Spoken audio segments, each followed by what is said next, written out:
I've had a couple of female covert narcissists now, and narcissism's always relative to devaluation, disintegrating to the point of discard or reverse discard.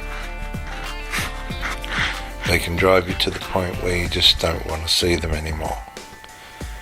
They have a habit of unresolved. Now, some of the hardest things about the covert female narcissist, or probably the primary hardest thing, is that they can cause all this devaluation and discard without any arguments, without any disagreements, without any opposition. They just become negligent, and it's passive aggressive in nature, and nobody would notice it from outside the relationship. When the female narcissist comes along, she knows how to empower. She knows how to empower the victim. They'll lift the victim up, they'll play the right part, they'll associate themselves with the victim in the right way, but it won't take long. Once they think they've got their teeth in and that now you're connected with them and going to pursue a relationship with her or him, depending on your situation, but I'm addressing female narcissists. Once she's got her teeth in and she thinks that you're now relatively committed to her, this is going to initiate the devaluation phase, because part of the excitement for the female narcissist is unsurety. There's an element in their caricature that requires a certain amount of toxicity, and toxicity being paralleled with a vampire who needs blood. If the female narcissist is not receiving their toxicity, then they very quickly lose interest. Now, they'll keep turning up, they'll keep taking supply, they'll keep sucking blood, but their interest levels will at some point begin to shift. They'll begin to seek after more mystery, more intrigue, more toxicity. Particularly once they've completely explored who you are, what you're about, and if you're a person that is relatively in order,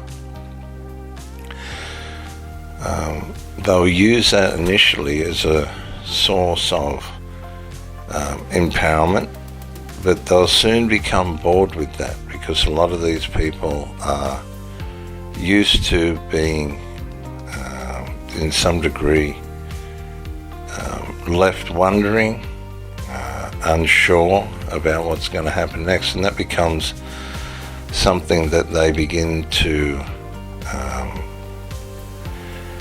want to live around.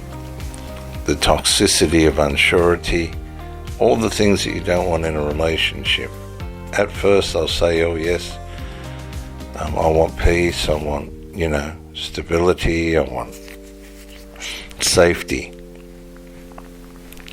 But one way or another, they begin to move away from that because they become bored with it. It's not enough to keep them entertained. Now, there's several ways in which they can make the relationship disintegrate. One, of course, is negligence on the part of not doing things or doing things that are going to conflict with your interest in the relationship and lead you into a situation where you'll discard them. That keeps them on the victim train. When somebody gets rejected, that initiates the spirit of victimhood, and being a victim today is very rewarding. They'll be rewarded for that and reaccepted, particularly if they've got adult children who have opposed the relationship that she is in with you. They'll vandalize and criminalize and demonize you. They'll make up stories and the usual demonic forms of vandalism towards a relationship. She'll push on. That'll give them a warning that she has the capabilities of moving on, but these people are usually too enmeshed. They're not going to put themselves in a situation where they're without their covert emotional incest, which is the cause of narcissism when you go back through it all, with the lack of individuation, separation of the children from the parents. And so they do the separation through the use of intimate partners.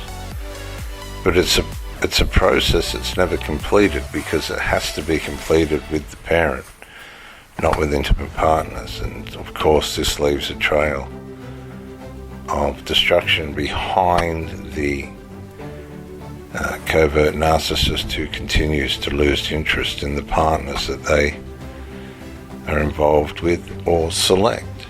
And you've got to remember, these people don't always get what they want intimately.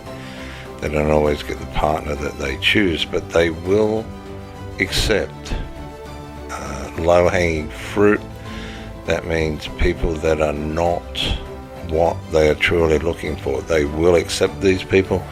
They'll use them for a certain amount of time, and then they'll cause a reverse discard.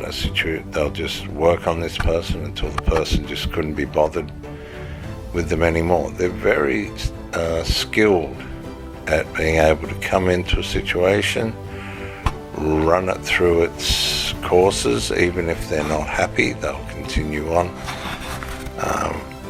and then they'll just work at it until they leave. They can get up and leave and just go nah.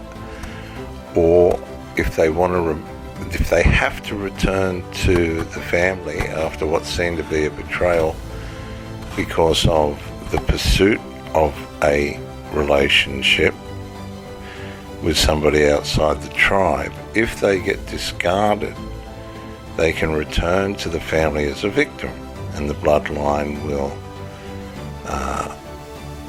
probably psychologically punish initially or temporarily, but then they'll get back on track in their enmeshment and dysfunction and their destruction that comes with that. So the covert female narcissist, they are very skilled in the art of relationship.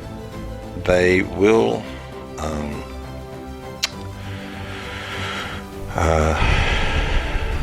disintegrate. Their behavior will become unbearable. That's their way of trying to get out. Don't let your devotion, loyalty and commitment blind you from the signaling that they're trying to give to you that it's time to end this, because that's what they're up against. The covert female narcissist will go with the darker side of things while you're trying to keep the relationship in the light. They'll be pulling it into the darkness, and that's how these relationships end very swiftly, bitterly, and the consequences and effects of being with one of these people can be very dire. So if you're in trauma or you've been left damaged, seek out the right help and realize that you've been abused by a covert narcissist.